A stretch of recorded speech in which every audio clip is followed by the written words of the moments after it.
Make sure the internet's still on, just in case we got mansplain shit. What'd you say? Make sure the internet's still on, so in case we got a mansplain shit.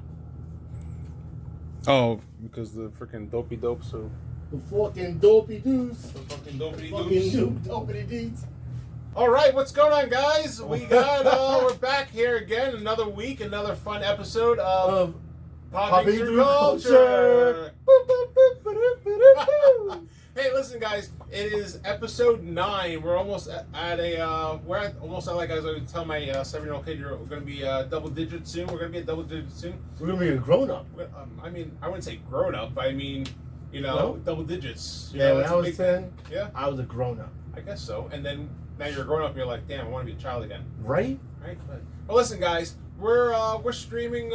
We've been doing these for a few episodes now, 9 episodes, right? Yeah. If you like what you see here, you like what we're putting down bi-weekly or whenever I get a chance to finish editing this, because, you know, editing is fun.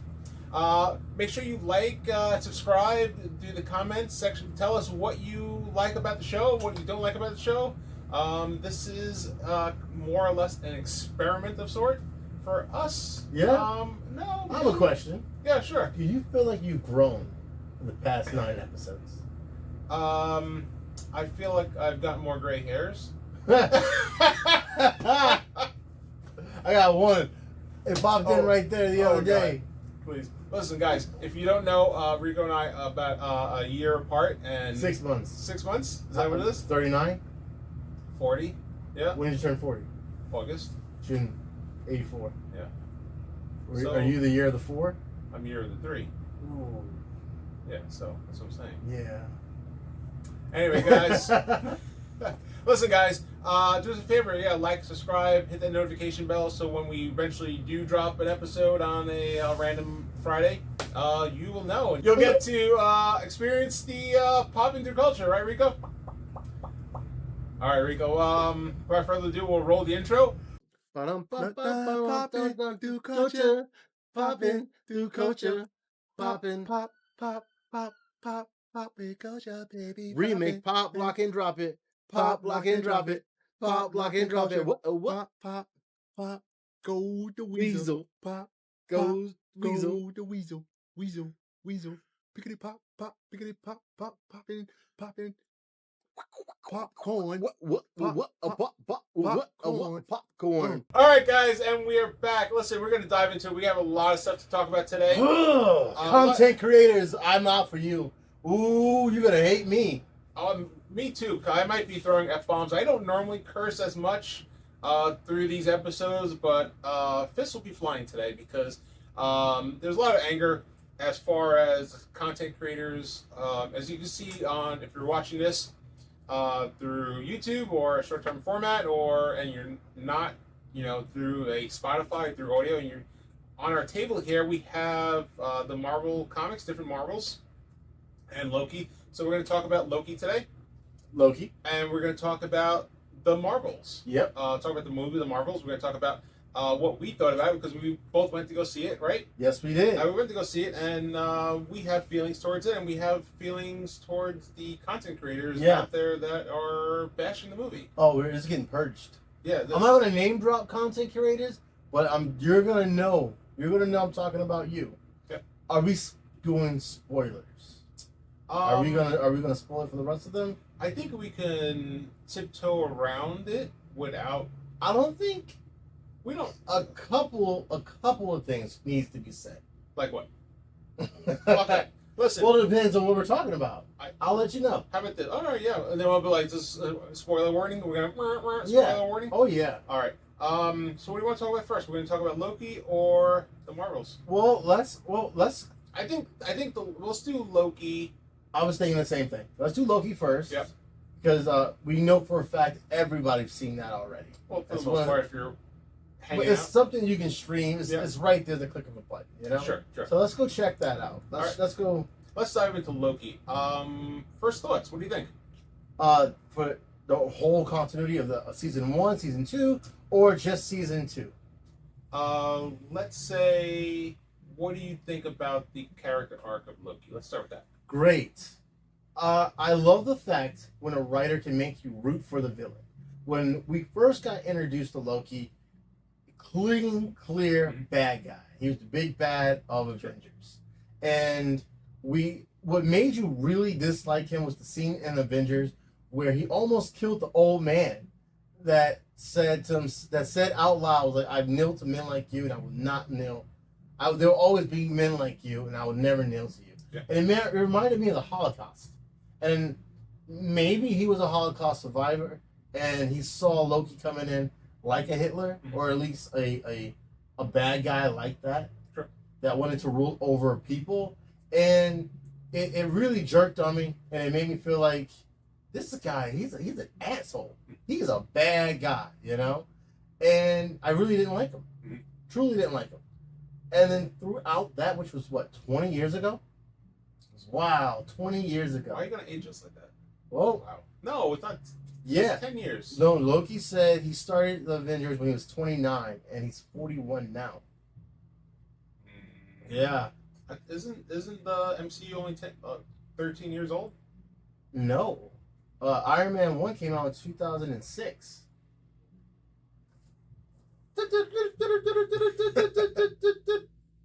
All right, I think we're gonna have to fact check that. All right, fact check me, bro. Fact check that, guys. So to see a character for that long and not get bored with him, and to see him grow from a villain to a anti-hero to a villain to the death of him, and then you see him completely go in a different direction, and then you root for him. I think that's some of the best story writing in cinema and movies, you know. And kudos to the writers of that show. And you know, personally, wrapping it up from what I'm trying to say, from the movies to Loki, it was cool to see him as a hero and not a villain. It was like they recycled the character, and a lot of times when they recycle characters, you don't tend to like that character, but they did it in a way that was tasteful, and they did it in a way that followed a story arc, and I respect that, and it wasn't confusing. Sure. That's how I feel about the character as a whole. So, Rico, being the comic store owner that you are, does it follow the comic books at all? No, not at all. It doesn't follow. It doesn't follow the now because it's relevant that everyone likes Loki. Mm-hmm. You know, now they have comic books where Loki is a anti-hero, but a traditional 616 multiverse of Marvel, Loki's always been the bad guy. He's never done anything but to gain something for himself. So basically, they made Loki in the MCU or Earth 019999999. 1999, Yeah, I think so. I think that's the designation for the MCU now. They finally designated that universe. Yeah. So that's that multiverse's version of Loki. They basically turned him good. They basically turned him into the god of stories. Not really the god of stories. He's somebody else. Well, he originally was the god of mischief. No, what now? What? Spoiler! If you haven't seen Loki, pause. Or fast forward to the next part. What he becomes at the end of season 2 is, I've been watching some videos and some other people talking about this. He's not the god of stories. He was another character. I gotta have to look it up. There's some character, but basically not the god of stories. Another character that basically he anchors the multiverse. It's like this big green looking guy. I think Rob from Rob Corp the video calls it out. I should have did my homework and wrote this down before we did this podcast, but here we are, right? I believe it's the god of stories. Yes, but that's what they're saying. They're saying it's not the god of stories. It's some other Atrian. I'm lost. He's a time god at the end of the day. Yeah, he's holding the multiverse together by the palm of his hands. Yep. And his cape is like his jacket is the whole thing. The whole thing is and like that's a super spoiler. Whoops. Well, who cares? The show came out like by the time you see this, if you don't see it, sorry, see it, bro. Sucks. Like, that's what sucks. I like the references in season 2 of Loki. I'm gonna let you know straight up. I didn't like episode 1.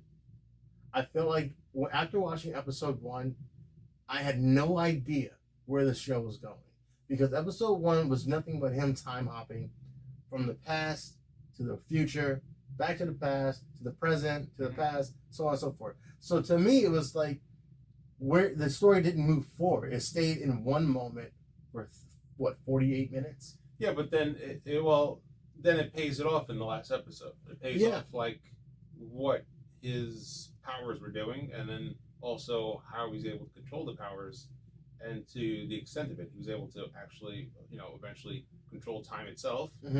But then able to go and jump back many, many, many times. That the fact that he goes and learns like quantum mechanics and everything. Yeah, over a couple centuries. He's like, how long will this take me? A century? Bet. Let's go. Let's do it. Let's do it. I got it. Well, also, I didn't like episode 5 because it was the same thing. It was him just going to the past. It was basically we rewatched everything in season 5. I mean, episode 5, and I was like, once again, we're stuck in this one moment for the next 48 minutes. Where are we going? How are we going? What is this? There's no build up to me. But at the same time, it was like after I thought about it, it put me in a position where I was now thinking like Loki. Like he didn't know what he was doing in episode 1, so he was frustrated as well. So at the end of the day, it made the viewer, or should I say myself, put myself in his shoes. And once again, that's down to good writing. Overall, I do think the episode was awesome. I think every episode was awesome for its own right and own reasons.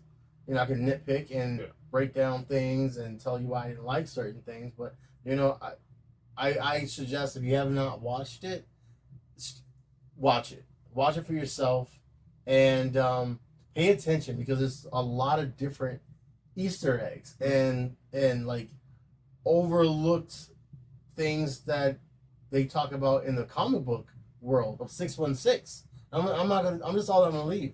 They're gonna mention 616, which is the Marvel universe, the comic book universe, not the MCU. Yeah, I picked up on that when they said 616. I'm like, yeah, I see what you did there, guys. Right, and that's awesome. That brings comic book lore and the comic book stories into the MCU now. And to jump off topic a little bit, the next movie we're getting in 2024, and the only movie we're getting in 2024 from MCU is Deadpool 3. Yes. Other than that, we're not getting any more MCU movies. To be honest with you, I think the MCU or Disney or however you want to classify them, I think they need to take a break. I think with everything going on with the comic book fatigue, as they say, and everything else, as much as I love seeing new stuff come out, I think people have taken the genre for granted. It's really changed the landscape of films. It's changed the landscape of how movies are produced, the budgeting and stuff like that. So,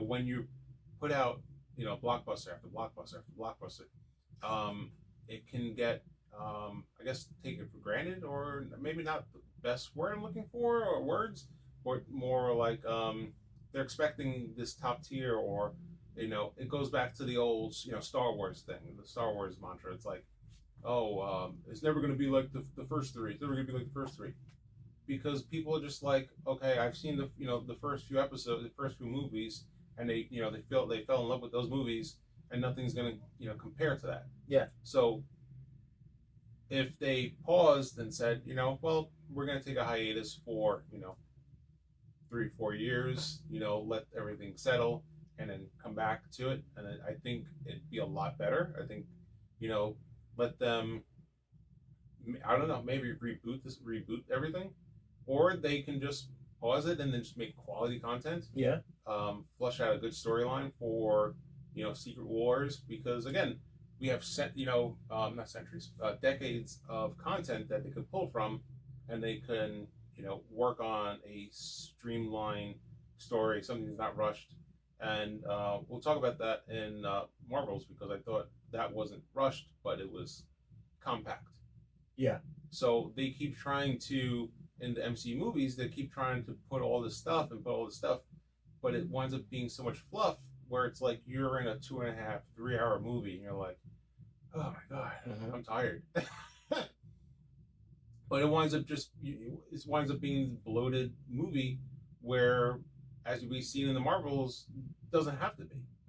You can, excuse me, you can pack a well-fined movie, or a finely tuned movie, or scrunch it down into hour and 45 minutes, which the Marvels is, hour and 45 minutes, 2 hour movie, and have something that's a little more better, a little more manageable for the common moviegoer.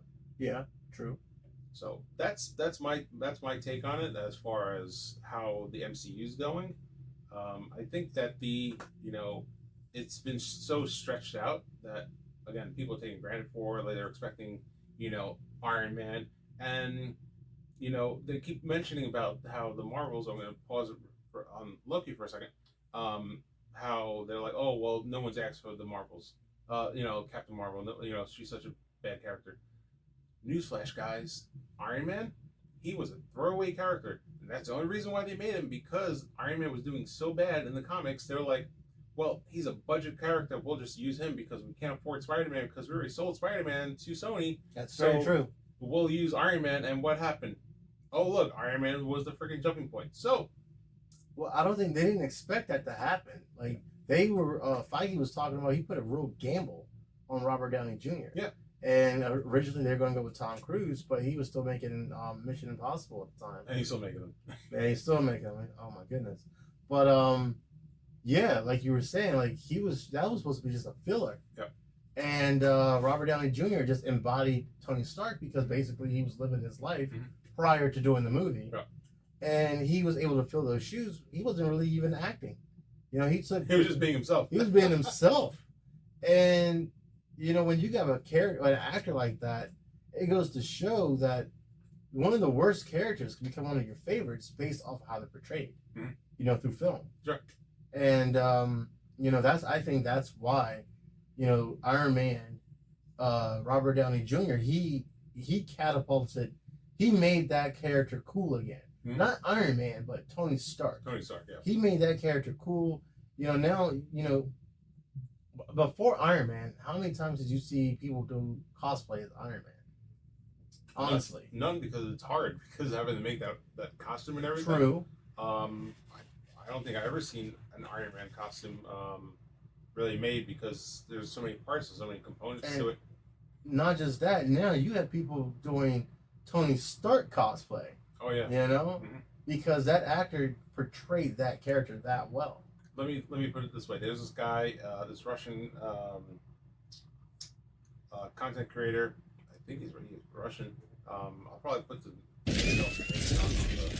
pin here or whatever. But he's making a full Iron Man costume, like metal. Like, he's doing all the different components, all the different stuff, metal. Like, he's using all these electronics. Like, you just like in the movie, it's like legit. Yeah? Yeah, it's legit. I'm like, what? Yeah, you got your. I wonder how much it weighs. Oof. Right? But there's all these components to it, but none of this stuff would have happened if it wasn't for the MCU, if it wasn't for the imagination of, I guess Kevin Feige or Jon Favreau, whoever you want to, give credit to as putting them on screen and showing, what could be possible. And then all these people coming out of woodworks, doing 3D printing, and then, going down to making these full costumes. Like, some of these costumes are like 10, 15 G's. Yeah. And they get expensive, but they're legit. I've seen like some real, like the costume. I've seen this one girl who does the what's the costume that Potts uses in Endgame? Recovery? The rescue armor? Yeah. Yeah, there's like the flaps open and everything. Yeah, like, which is such a cool costume. Yeah, it's cool. It's really it's amazing. It's an amazing costume, and how much like ingenuity and creativity that that goes into these costumes, and it's all thanks to these movies and everything. I sent you a post today Mhm. on TikTok, and it was talking about Ogre. Ogre, you didn't see it? All right, in Iron Man 3, when he sent out, it was called Operation House Party. Yes. Oh, yeah. And all the irons came out. House of Irons. Yes, awesome. I'm sorry, yeah. Awesome name. Yeah. Please caption that. Yeah. And so they showed one particular Iron Man called Ogre. And I want to make that. I want to make it. Full suit? Full suit. When you see it, though, I've seen it. Ogre looks awesome. I feel as though he had his purpose in Iron Man 3, which was cool. And it sounds like he wasn't made for offense. He was only made for defense and for rescuing. Because he was able to hold up like 1 ton. And then... Those are 3 tons? 3 tons? Yeah. And then he had reinforced spine, which just made him stronger. And he can hold up probably a whole planet. But probably not. But you know what I'm saying. I'm just being sarcastic. I wish they showed him what kind of weapons did he pack. But I don't think he was really packing weapons, because that's what you're saying. He was more like for rescue or for defense. He was like more like to go in and like Elon Musk it and save the cave dwellers. Yeah, right. To go and fall in caves or for rescue options, stuff like that. Where I don't think he really possessed weapons. Comment down below if you guys know about the full suit. But yeah. I don't really remember Iron Man 3 as much. I think Iron Man 2 is probably my favorite. Iron Man 2? Is that when he thought he was dying and he came back? Yeah, that was, with Whiplash. Yeah. Where's the bud? This is my bud. Where's my bud? Where's my bud? This is not my bud. I would make you play, Tony Stark. I would make you play. Make you work, man. Make you work. His fingers. Oof. Anyway, I know they're like club. He was having some because issues. Well, I think because he was fighting and stuff like that. He was going through some issues himself. He was going through his own Robert Downey Jr. situation. Yeah, that's true. Well, hey, anyway, back to Loki. We got a little popping through here. Just nothing like popping through culture if we don't go off topic a couple of times. Right.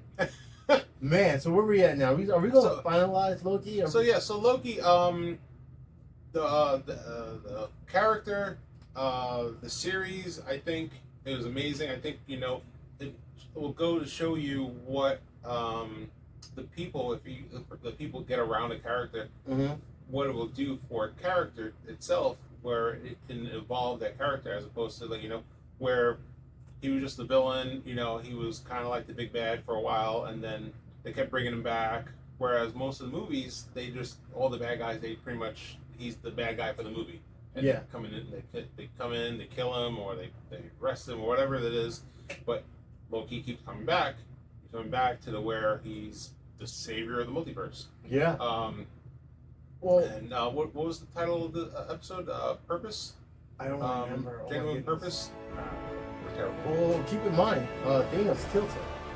Yes. And the only reason why he came back they brought him back was because of Endgame, when they went back in time, and then he got the Tesseract, and he went out of time. Yeah. A lot of people were like, well, how he cannot be a part of the MCU? He's already dead. Well, he's never coming back to Earth. He's not going to be ever a part of any other movie. One, he cannot leave where he's at. He's forever. He's forever stuck there, which is kind of bittersweet to me because Loki's destiny is always to fail. So, even though he saved the multiverse, even though he's keeping all of this spaghetti together, his burden is just he's in his own jail that he chose, by the way. Yeah. But did you see at the end what the image it created? What it creates? I think you vaguely said something to me about it. What did it make? It made like the tree. It makes the life tree. Yeah. You know what the life tree is, right? Well, exactly. How does that go? What do you mean? the life tree or the universe tree is the thing that gives the power to Odin, where he gets the eye. Odin loses his eye, and the same thing where Thor loses his eyes when he pulls out. He's like, I want even more knowledge, and he plucks out both eyes. And he's like, I'm going to give you both eyes, and he becomes Rune Thor. Mm-hmm. Deep dive. I didn't even right over my head. I didn't even. I saw it. I got chills. That's awesome. That is really cool. I didn't think twice about that. I was just like, yo, this looks kind of like a tree. Yeah, it's tree of life. All right. The universe tree. Yeah, sweet. It becomes the universe tree, and then but the universe tree is where Odin gets the knowledge of the universe, and that's where he plucks his eye out. That's why Odin has one eye, and then later on, when Thor takes the mantle, he travels to the universe tree or life tree, and he's like, oh, I want even more knowledge than my father did. Yeah. And he's like, well, you need to sacrifice. Your father sacrificed an eye. He's like, well, I'll sacrifice 2 eyes. Boom. And he becomes Rune Thor. Look at that. So look at that. There's that. So how would you give the whole continuity of Loki? How would you give it? Like a score? A good solid one too. Ooh. What you got? Solid 9. Solid 9? Yeah. Yeah. You think it's probably one of the? I agree. It is a 9. Yeah. I wouldn't say pitch perfect, but that's a good movie too. Yeah, that is a good movie. That is a good movie. Oh my goodness! But like, yeah, I wouldn't say it's a perfection of an MCU film, but I would definitely give it a high rating. Yeah. One of the highest ratings that was coming out of the MCU lately, and especially for a series, a miniseries. Well, there wasn't even supposed to be an episode, season 2. To be honest with you, but because they didn't think it was going to go that well, but people wanted it back. Yeah. And here we are. I'm happy that we got it. Yeah, I'm happy we got it. I'm happy a lot of the cosplays we're getting out of it. Yeah. With like Sylvie, our crown and stuff like that. And by the way, I making the new Loki crown. That's a lot of helmet, man. That's a lot of horns that are going on in that helmet, that crown. And I'm super excited. As soon as I saw that, I was like, I want it. You're making it right now. I am making it as we speak. It is printing at home. That's cool. Unfortunately, I don't have my camera set up so I can check it on it. So I have to, call the wife every so often. How's it going? Didn't you say you have video of your 3D prints? Yeah, I got like an app. Yeah, on TikTok. If you follow me, guys, on TikTok and Instagram, make sure you check me out there.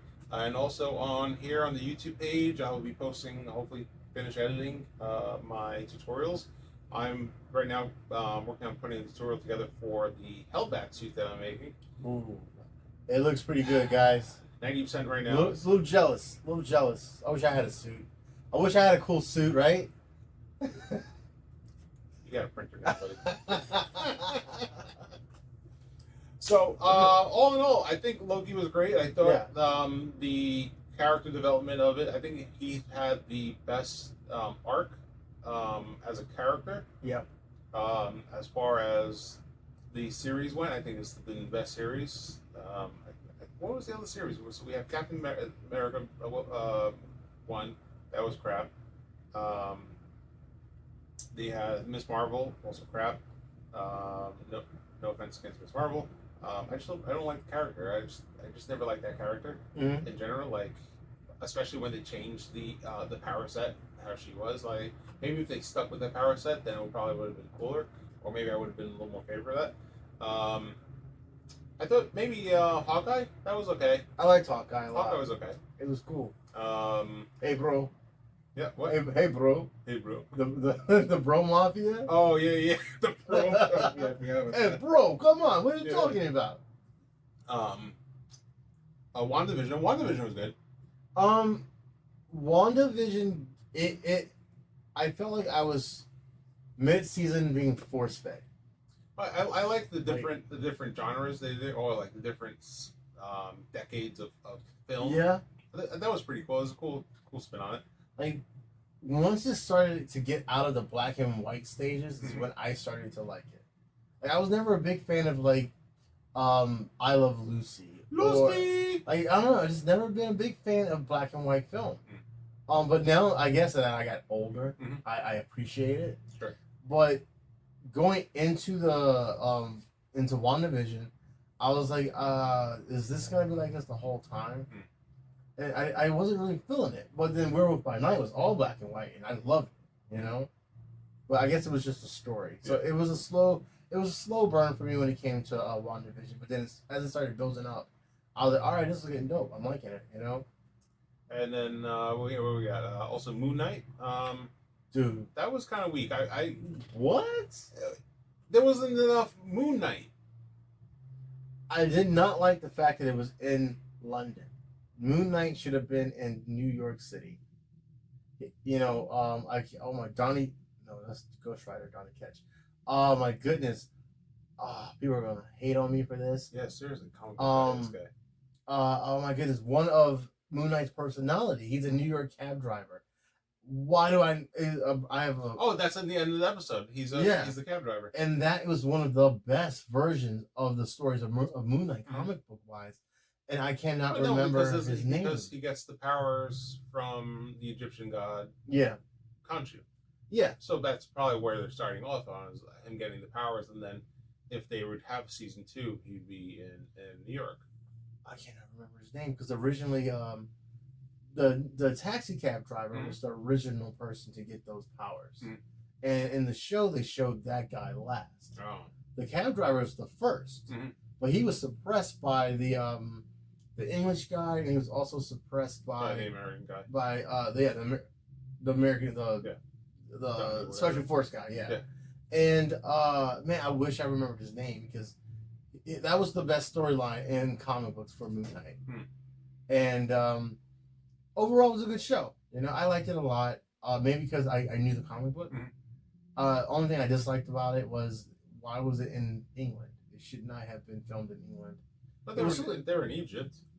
Yeah, it's just where he lived, he was living in England, and then they traveled to Egypt to get the powers or whatever and stuff like that. Yeah, I mean, seeing Khonshu on screen, that was cool. Doing the whole reverse of time thing. I mean, that was a little like stretchy thing that they did with that to we can see how it happened then.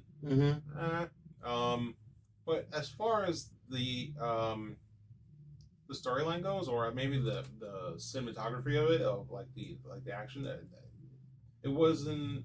I guess I was expecting more action, more Moon Knight. I was expecting more Moon Knight, and I got more regular guy. Yeah, running around whining like, I don't want to do this. Why are you making me do this? It was so whiny. It was like we'll get to it in a second. Miss Marvel whining in the movie. What? I'm like, oh my god! Stop the whining, please. You're killing me. No, but and then that was that's all the shows, right? For the Disney Plus. No. Which was the other one? You want to talk about it? Which one? She-Hulk. Oh, She-Hulk. Damn it! I was admiring a She-Hulk comic book earlier. It's a good cover. It's a good cover. Oh yeah, She-Hulk. How'd you like it? 5? Yeah, I was just thinking that. All right, see? I was literally just thinking. Yeah, for real, 5. Mind Taker. What show is that from? Harvey Birdman, Attorney at Law. Yeah? Get it together, guys. Sorry. All right. Anyway. Fail. Mandark, the Mind Taker. Sorry. He was so... I don't think I was here, but... no, I spaced out for a second. You did? I got embodied by Mandark. Anyway. It reminds me, I'll get you, He-Man. Oh, that one? No, that's no. She-Hulk. You want me to tell you what? I don't think they had it. I think they kind of ruined it, or I think the bros are like, oh, look at She-Hulk. That part where at the end where she's twerking and everything, I think that kind of like... What, Meg Thee Stallion? Yeah, I think they kind of like put her back as far as the character went. Well, way to throw one for the bros. Well, sometimes girls just want to have fun. Yeah, but when you have all these, I'm going to use the word. I don't like using this word. The toxic masculinity in these guys.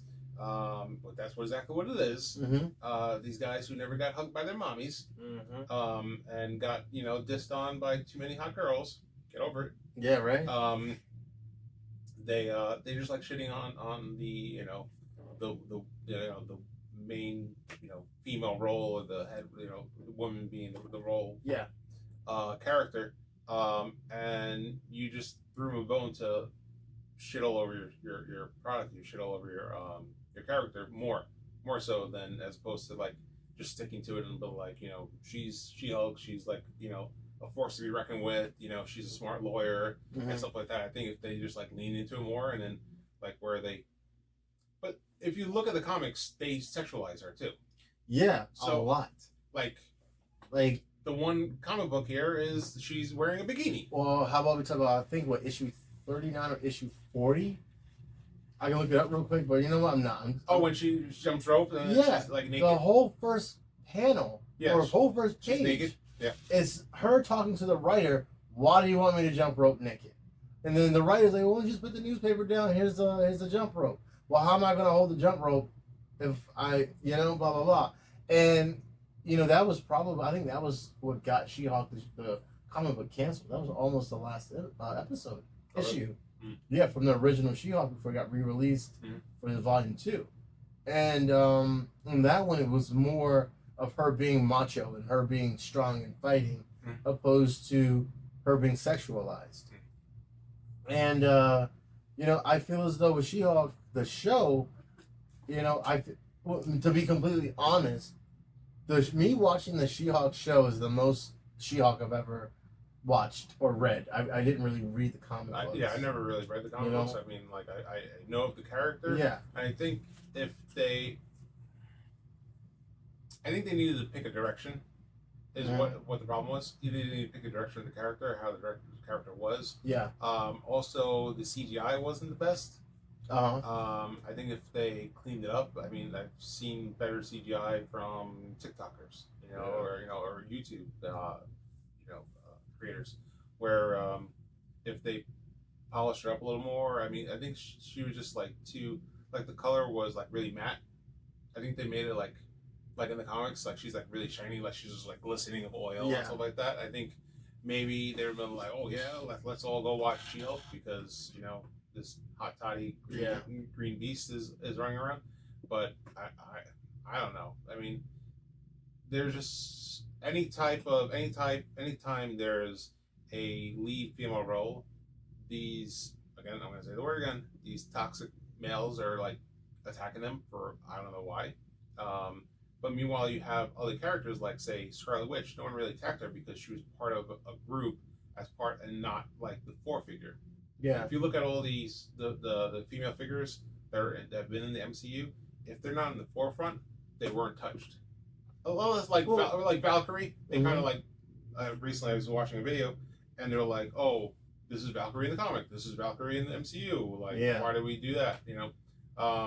But it's not been like screaming like, "Why did you make Valkyrie like this?" But like, if it's a lead role, they're just attacking it. It's like, why? Like, well, I feel that they didn't attack Scarlet Witch the way they did in throughout the MCU, like the way they did it with She-Hulk was in the comic books. She-Hulk she's wearing a leotard, and she has a push-up bra on, and half her ass cheeks are hanging out.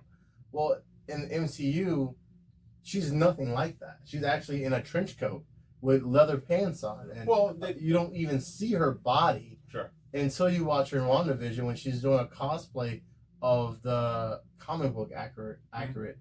Yeah. And it was more focused, like she was more focused on her power and her story than her as the look. Her, Well, I think a lot of it has to do with trying to tone it down for the family audience, because again, it's a Disney property now.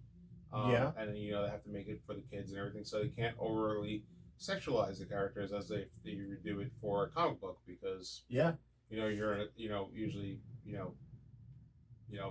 tweens into adults or whatever, older people are going into comic stores and buying an issue or buying a comic book.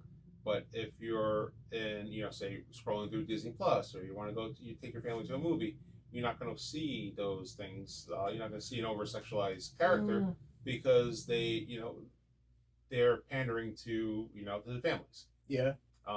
So they might have toned it down. Same thing like I know like Wonder Woman.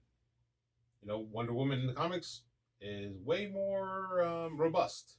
Well, I kind of disagree with the whole Disney Plus thing because you can watch Deadpool on Disney Plus. Yeah. And Oh yeah, and Deadpool 1, they had a sex position for every month of the year, and you're able to. They don't cut it out. You're able to watch Daredevil on Disney Plus, and we literally saw Kingpin liquefy a man's head in a car door. All those. Well, no, because remember, all that stuff happened before it was merged in before Disney bought the rights. Okay, then all that stuff was done during Sony. Yeah. Or whatever. All right. Or Fox. That was done during Fox. So it was out of the Disney rights. It was out of. They were doing it outside of that. So okay. My argument still no.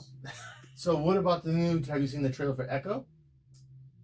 Which is going to be a Disney Plus show. Yes, and that they showed Kingpin basically once again smash a dude's head in. Man, I'm going to lose battery on my up against a trash can. Mm-hmm. Like that was like that close to being the car door scene all over again. Well, now because they're also doing Deadpool rated R, so I guess somehow they've allowed them to do a rated R Deadpool because who's gonna go see Deadpool not rated R?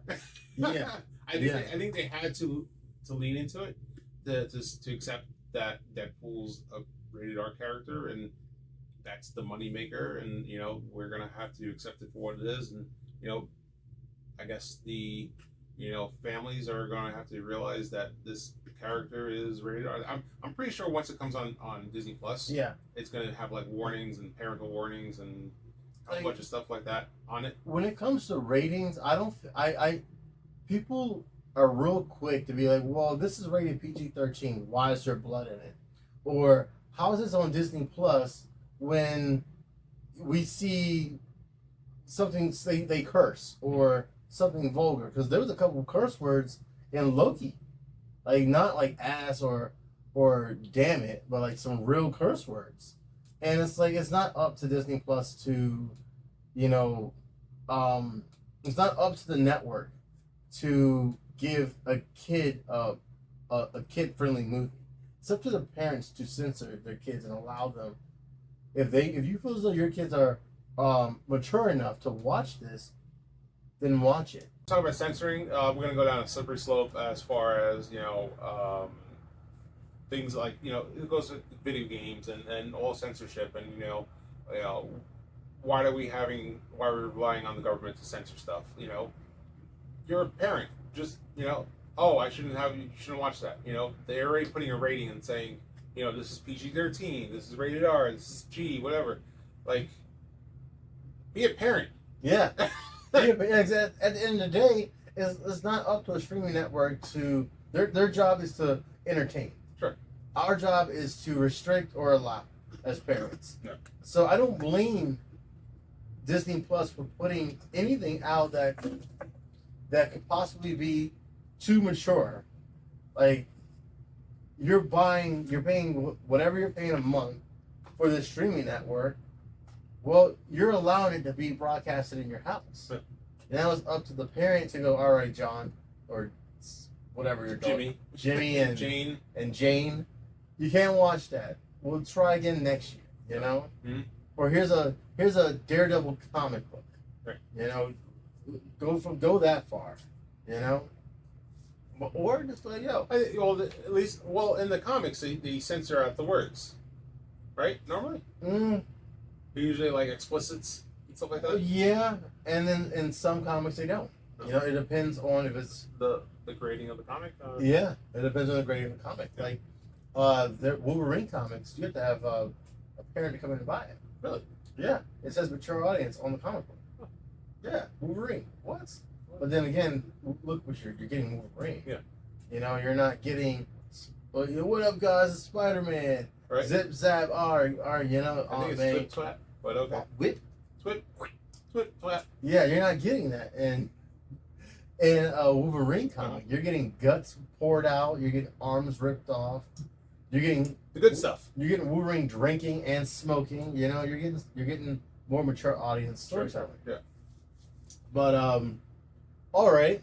So now we flushed out Loki. I think we are all in agreement that Loki's has a good rap to the character, has a good rap to the two seasons. I think we are all satisfied with Loki in the MCU, and there may be a possibility of him coming back later on, maybe during Secret Wars.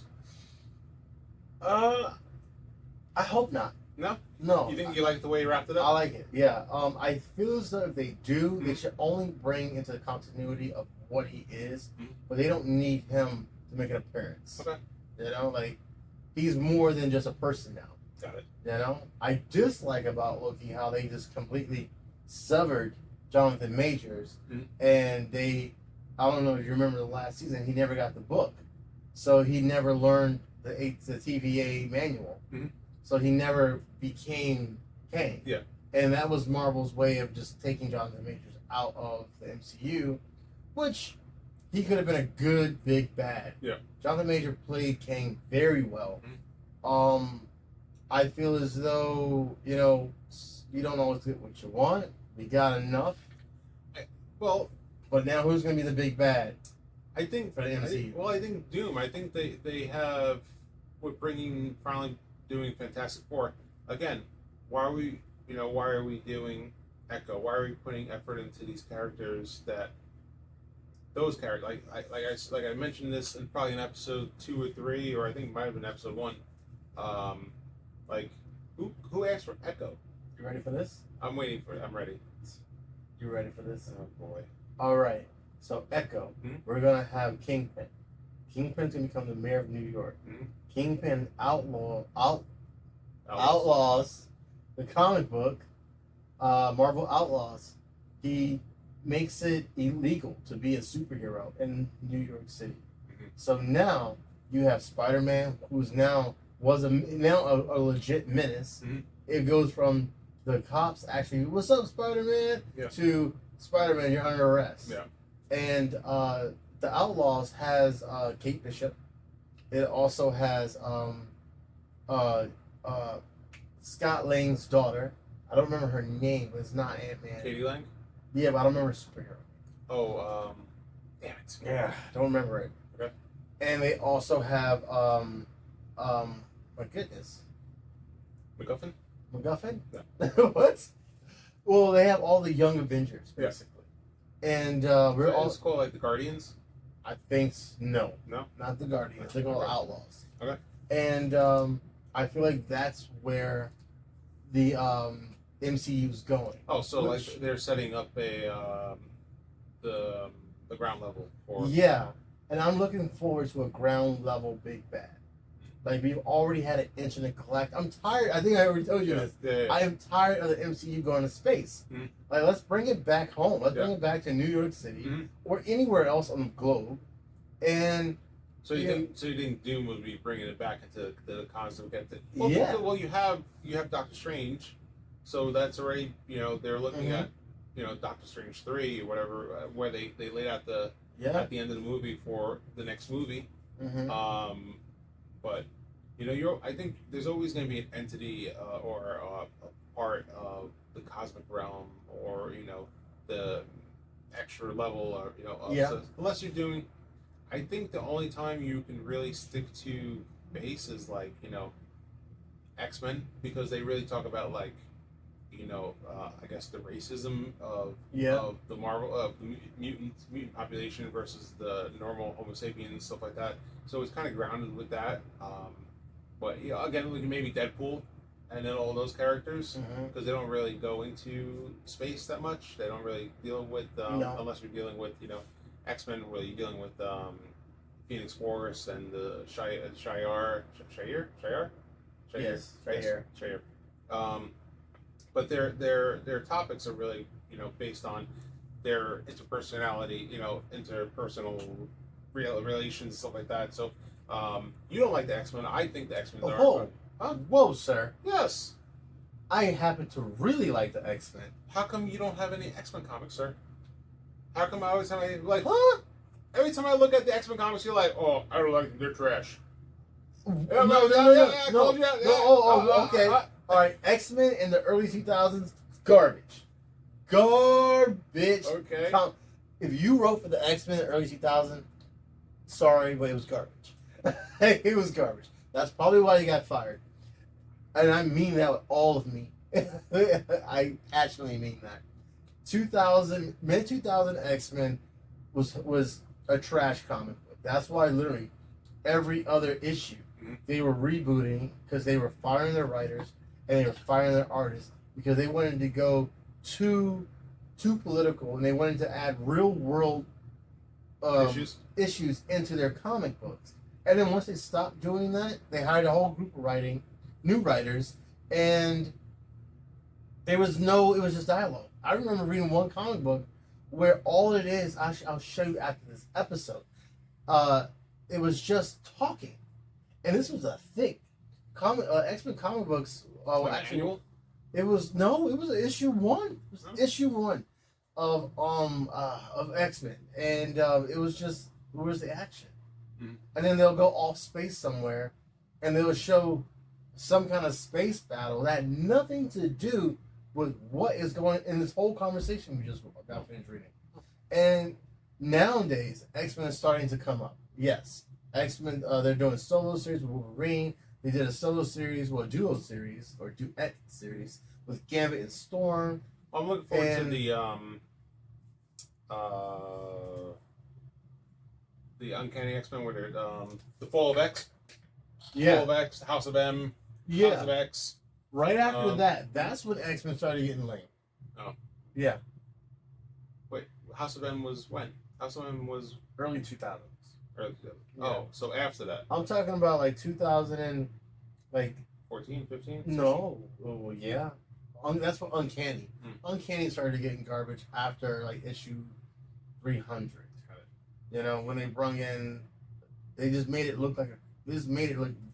The art style looked weird. And then I want to say 2014, 15, 16, 17. And that's when X-Men started was just not good. And that's when they kept bringing in different writers, hiring and firing different writers. And now they're starting to realize that they need to stay grounded with the X-Men team. Yeah. And like they had a point where it was like Professor X, Apocalypse, and Magneto. They all wore white suits. And Professor X was able to walk. Yeah. And he only had Cerebral on his head. It was very weird. Yeah. See? So that's when X-Men, that's when I was like, that's the X-Men I'm saying I don't like. I don't like that version of X-Men. But Uncanny X-Men, original X-Men, I have that all over the place. Yeah, all over the place. I promise you. Okay. Oh my goodness.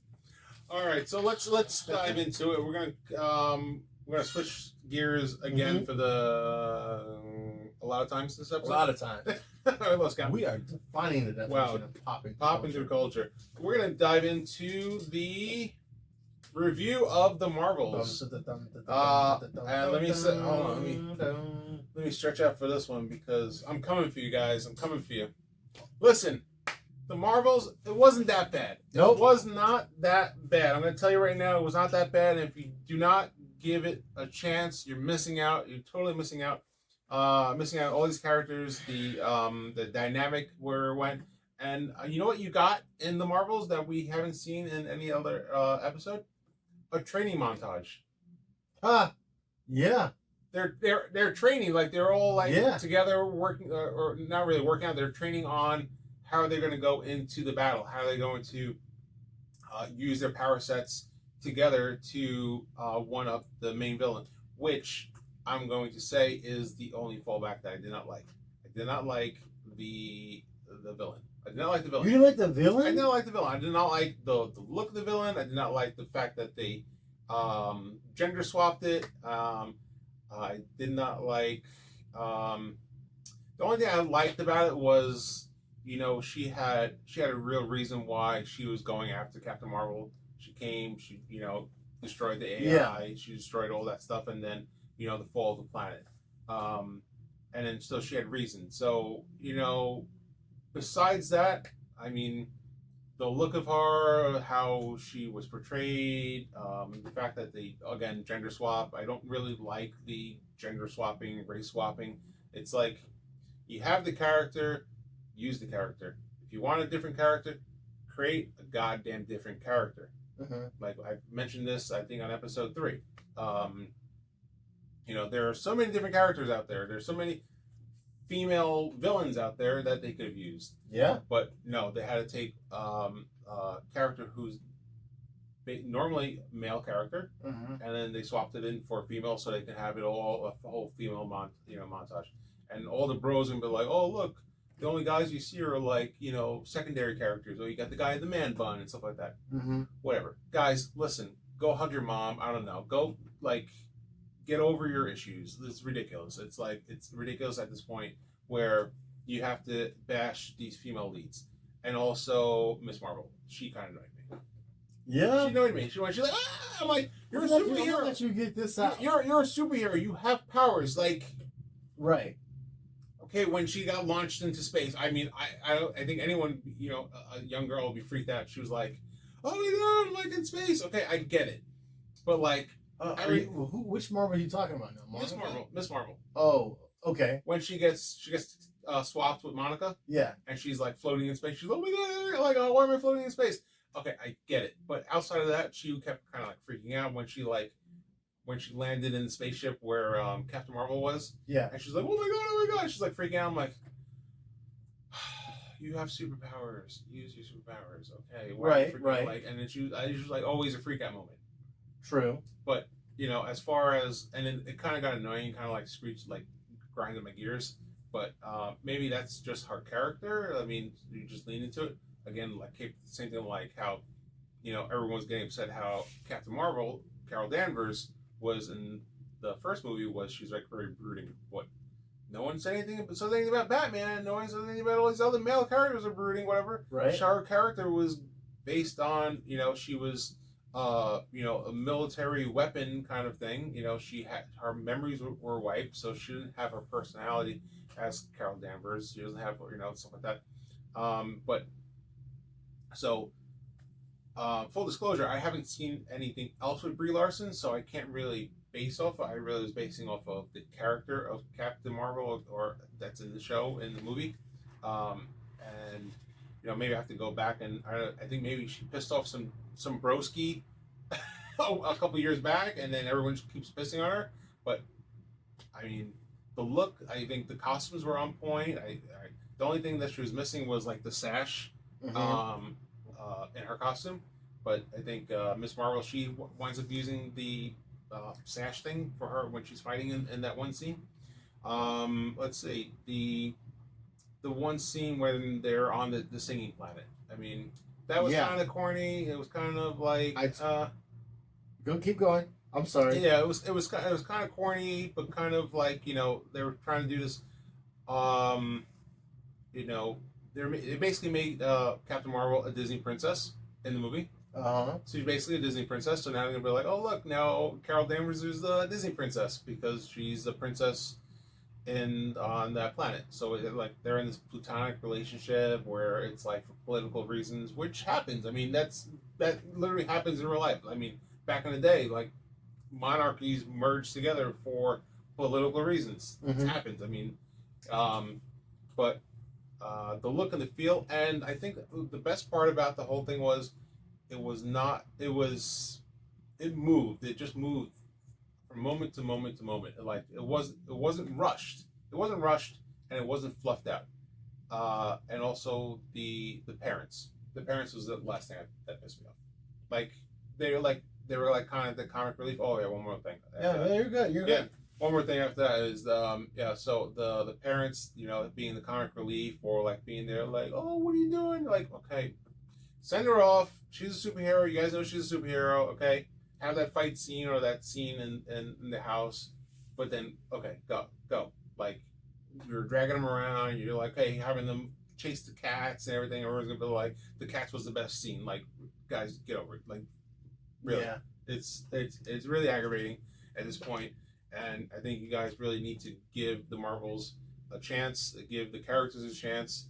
The fact that they didn't talk about Monica Rambeau's character, but like you mentioned earlier, the reason why they don't call her name too is because in the comics she is Captain Marvel also. So they didn't want to say Captain Marvel, you know, and then you got Miss Marvel. So you know they kind of just kept as the Marvels for the movie. Miss Marvel even said that in the movie. She was like Captain Marvel, Miss Marvel. Yeah. The Marvels. Yeah. So and Monica was like, no. Yeah. Just Captain Rambeau. But doesn't she have a different name? Pulsar. But it was always just Captain Marvel, huh? Yeah. Just Captain Marvel. Yeah. So, and then Nick Fury, they kind of just he kind of was like, comic relief also. But that's the thing. Also, when have we ever seen Nick Fury be a true badass? Like he's supposed to be this badass like character. Yeah. We've never actually seen him be a badass. The only thing you know Nick Fury being a badass is because you know Samuel L. Jackson being a badass. Yeah. Or that's my bad, motherfucker. Let's go back. Lord. Let's go back and think about like how the character Nick Fury is portrayed. Like prior to the MCU, I've always known Nick Fury as the white dude with the freaking eye patch and with the gray hair and everything. That was my Nick Fury. That was the Nick Fury I grew up with. So when they brought in, Samuel L. Jackson, and they based the Nick Fury in the comics off of Samuel L. Jackson. Yeah. Right? Yes. So he found out. He was the last one to find out. Yeah, he found out afterwards. Like, you're in comic books, and he's like, what are you talking about? And he's like, yeah, go look at this comic book. And he's like, oh, that's me.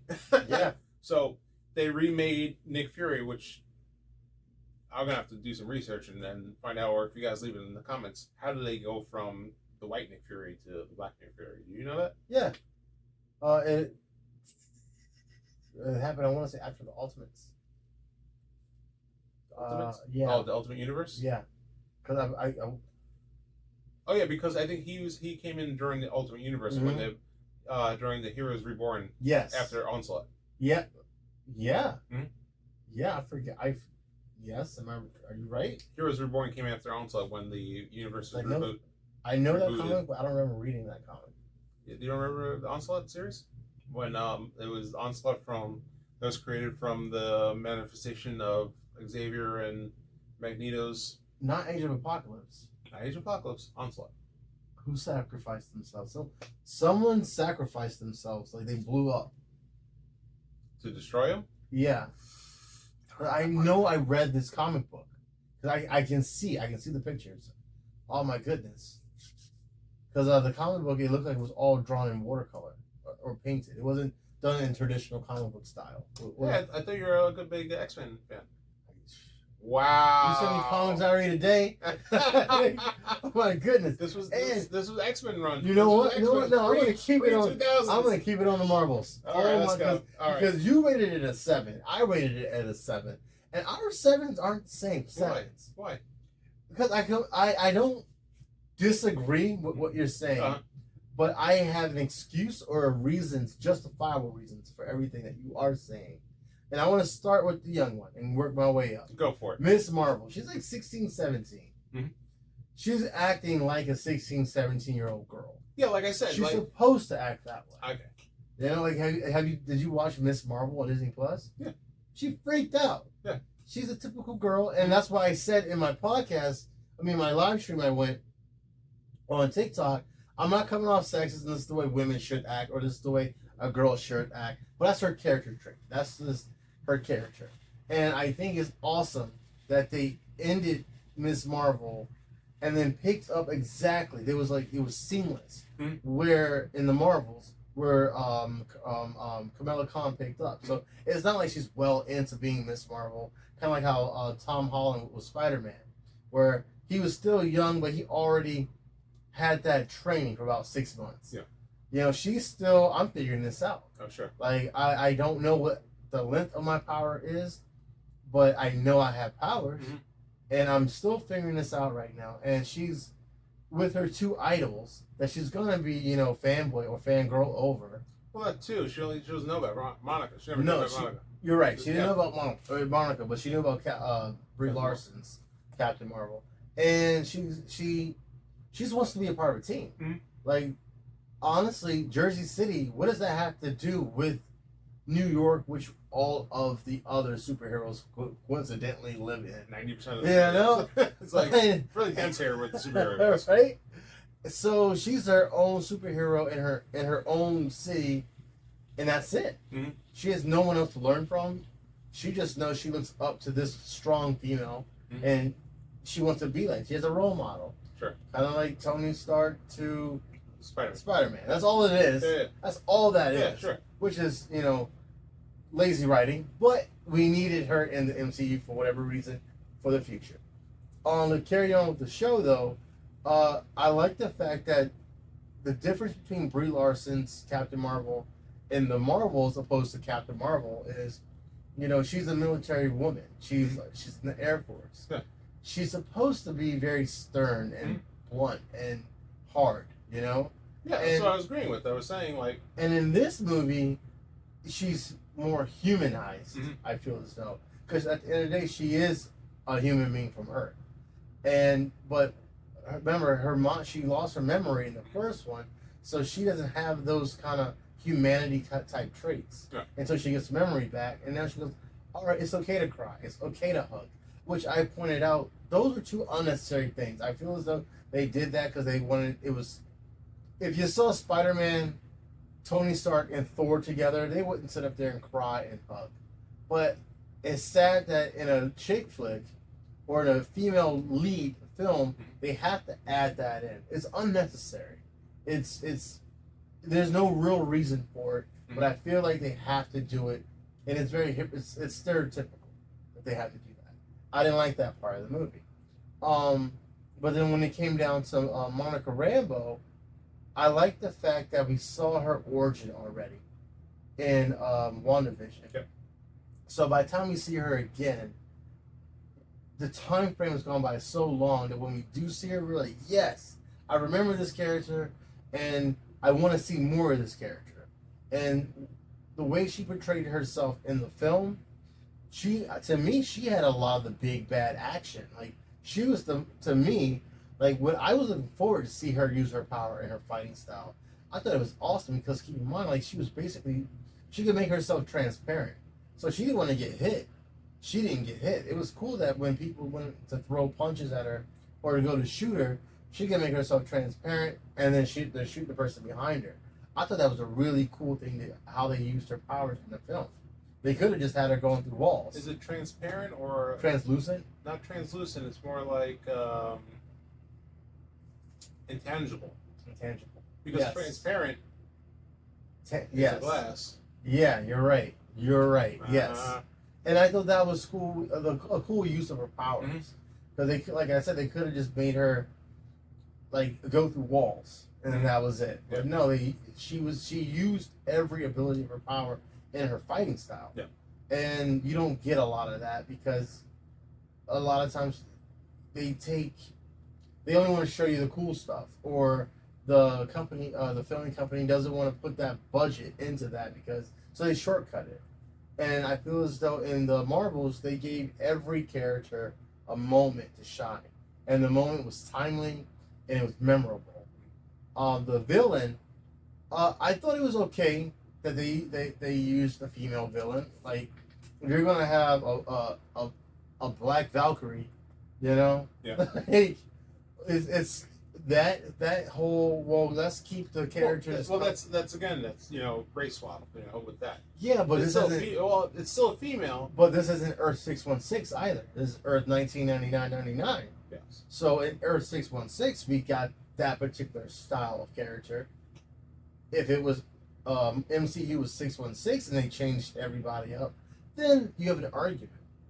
But this isn't that. That's not that universe. So you have more of a. You can change it up a little bit, but you also got to respect the story. I get that. and I feel like they did it in good taste. The villain, I thought she was hot, and by the way, that's Loki's wife. Lucky you, right? And I like the fact that she had grills. You know, she's a Gap in real life. Really? Yeah, and but let me get back on subject because she's so hot. But anyway, you're lucky, Loki. But it was cool. It was cool that this villain purposely wanted to make Captain Marvel's life hell, and she could have just took over the galaxy. She's like, nope. Every planet that she called home, I want to destroy that planet because she destroyed my planet. And she could have took all those resources from one particular planet. Nope, she drained every planet for only one thing. That is villain right there. Like, she only used one planet. She could have the same planet where the Kree was. No, she's the Kree. The same planet that the Skrulls were at was they said it was like 92% water. It only had an island for a land. That was the singing planet. Oh yeah, I'll get to that. I'll get to that planet because which begs the question: how do you take out the water but not take the air, or take the air and not the water? Or the sun. Well, the sun's a little more manageable because it's just one entity. It's the whole thing where you're slowly sucking it. We'd be sucking it through the portal into, and then I guess it would have to reconstitute. But you know, comic logic. I mean, but like she could have took every resource from one planet. Like every planet had every resource that she needed. Mm-hmm. That water planet had a sun. It had oxygen. It had water. It had everything that needed to make a planet. Or why doesn't she just take over another planet? Or just take over, maybe because there was too many people, the population was too high. They're the Kree Empire. They've been the biggest race for a millennia. Well, I don't know. Imagine taking New York City and relocating them to California. You couldn't do it. It's too far, too many people. That's why when it's the end of the world, we're all gonna die. Yeah. And then, like, Goose, like the cat, it was too much. Asexual? I think Goose is a girl. But how did it reproduce? Then yes, you're right. Yeah, I think biology kids, don't right. Don't drop out of school. Or yeah, don't do that. It's a bad day. Not saying I dropped out of school. I graduated and I went to college, by the way. So not saying you have to do that. You don't have to go to college, but you gotta get your high school diploma. Anyway, too much of Goose. I don't think it was necessary. It was a cool way to get those people off of that space station, transport them to somewhere. Yeah. That's what we call it, MacGuffin. Is it? Yes, it is a MacGuffin. I couldn't think of the word. MacGuffin. MacGuffin. It's MacGuffin. Overall, I like the movie a lot. I will go back and watch it again. I'm actually looking forward to it coming out to Disney Plus so I can watch it again. I feel like I did a shit show at the box office. People just don't go to the movies. No, no, not necessarily, because I've been to movies recently and movie theater is packed. Yeah. I remember Indiana Jones, maybe? Garbage. Yeah, that was garbage movie, but it's Indiana Jones, a cult classic. Yeah, everyone went to because Indiana Jones. But no, there was some movies I went to recently, and the movie theater was packed. Wait, sorry. I also wanted to bring up. Everyone's like, well, what else has Brie Larson been in? That's awesome. Mm-hmm. Right here, Scott Pilgrim versus the World. What a great comic book video game movie. What character was she? She was his ex, the one that was in all white. She was a singer, which she really can sing. She has like 2 albums out that went platinum. Brie Larson? Yeah. And the singing planet that she was on actually she was actually singing. She was actually singing, and that's an actual. I can show you the comic book of that planet because everyone sings like it's a Disney cartoon, and I think her name is Spintress. That's the name of the Spider Woman that's on that planet. It's good, yeah. So I think I briefly told you about that. Yes, you did mention. But I'll show you that. It's pretty cool. So, a lot of people probably didn't understand what is the Singing Planet. What does this have to do with the show? Mm. Why would we have something so extra? Well, it's in the comics. There's actually a world that sings, and that's how they talk. So there you go, guys. It's in the comics, guys. It's in the comics. There you go. You guys want something that's in the comics? It's in the comics. Get over it. Go play in traffic. Go play in traffic. I mean, I guess maybe you guys. You. And if you guys don't like Marvel, well, watch DC film. Oh yeah. Oh yeah. They They're can't trash. do that Oh, either. they're trash. That's actually trash. Oh That's yeah. actually a dumpster dive trash pile. Before. What's up? I don't know. What's up? You want to talk about the trailers? The trailers. I don't remember the trailers. You don't remember any trailers? Uh, New Ghostbusters. Ooh, new Ghostbusters. Ooh, looking forward to it. That's exciting. Yeah. Everything's old is new again. Mm-hmm. Mm-hmm. Planet of the Apes. Looking forward to that too. No? Yeah. I was never really a fan of Planet of the Apes. It kind of like, I don't know. I wouldn't say scare me when I was a kid. It was like kind of weirded out. What? I don't know. I just never like really. I was like, I'll watch it if there's nothing else to watch, but it's never like, oh, gonna go watch Planet of the Apes. Yeah. Yeah. I really liked Planet of the Apes. Okay. I did not like the older ones. The older ones, I was kind of like, yeah, all right. Mm. If it's, nothing's on, I'll watch it. And then the one with Mark Wahlberg, that kind of got me back into really investing time into the Planet of the Apes. And then the one with James Franco. That right there, that's when that's the start of this universe. That's going on, right? Excuse me. And I feel as though the story was good. It was an origin story to Caesar. Mm-hmm. And we always go, in every Planet of the Apes, they always have like this god. And it's always that shrine. Mm-hmm. And come to find out, Caesar was the first. They're praying to Caesar, the first intelligent ape.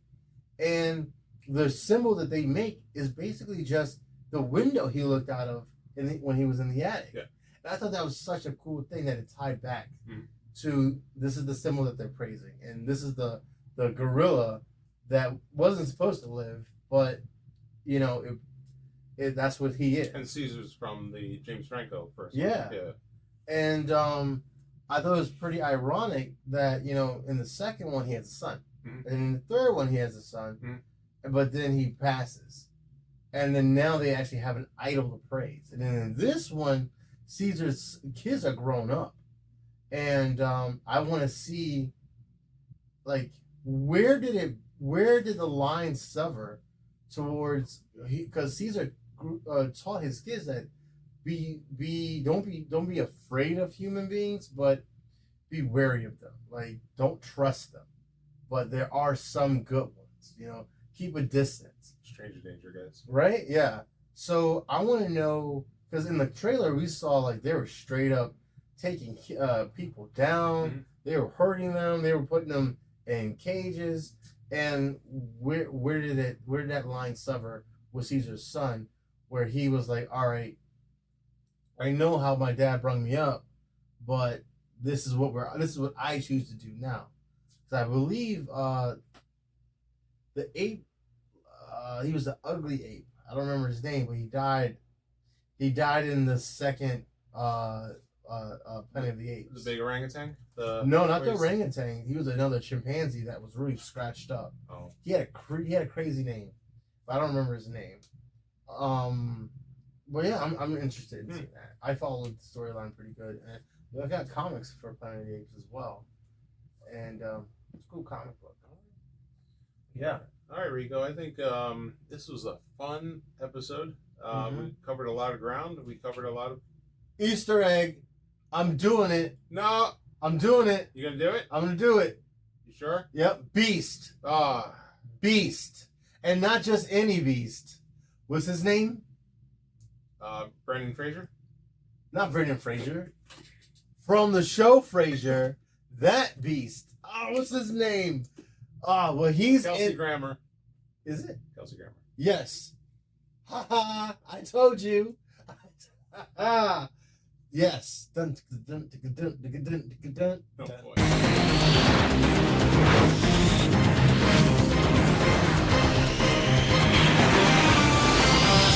Dun, dun, dun, dun, dun. All right, guys, we're gonna wrap this up as Rico starts playing the 1990s X-Men Can't animated wait. series theme song here. It's been a very fun episode. We got episode 9 under our belts, rounding up to see episode 10 soon. So, guys, again, if you're enjoying this banter, if you enjoy the information you're getting, or please participate in this conversation. Again, this is a conversation not just between Rico and myself and any other special guests we have that week, but with you guys. We want to hear it. We want to hear your information. We want to hear your thoughts. If you disagree with us, let's hear it. We can, we'll answer you guys in the comments, or we'll bring up in the next episode, right? Right. So, guys, make sure you like, follow, hit the notification bell so when we eventually have a set schedule, you'll know all the time. And you were saying in the beginning is Spotify. Spotify, yes. Is that something we're looking forward to doing? Yes, or? yes. As soon as Rico does some homework, Got homework. Rico's got homework. We'll have this on audio format, so that way we can be streaming. And we have a bunch of episodes under our belt, so we can put them week by week. That way you have them back to back. And episode 10 will be our next episode. Episode 10. What are we doing? I'm about to ask you. I usually kind of put together. Sir, I remember I procured the top 10 topics many weeks ago. Well, hopefully by episode 10, see the space? We'll have Swerveverse right here. Yeah, hopefully we'll have Swerveverse. And next episode's going to be awesome. It's going to be our first double digit episode. I think we're going to have to put Marvin in the middle. Marvin in the middle. Marvin in the middle. I think I grew out of the middle. Yeah. I'm no longer the middle man. No longer. I'm probably gonna be in the middle. Yeah, probably. Whatever. All right. Well, this is Rico from Reflection Comics and Chris, Mr. Make It Nerdy. Please follow him, love him, like him, heart him. If you do follow him, he is the Willy Wonka of 3D prints. He can make you anything. I promise you. Don't take my word for it. Just, I promise you anyway. And this is episode 9 of Reflection Comics presents Popping Through Culture. And I really appreciate you guys. And go to the movies. Yeah, go see Miss Marvel. Go to the movies. Go see the Marvels. And buy a comic book. Comic books. All right, guys. Until next time, guys, keep making it nerdy and keep reflecting on your comics. Keep reflecting on your comics. Later, guys. Later.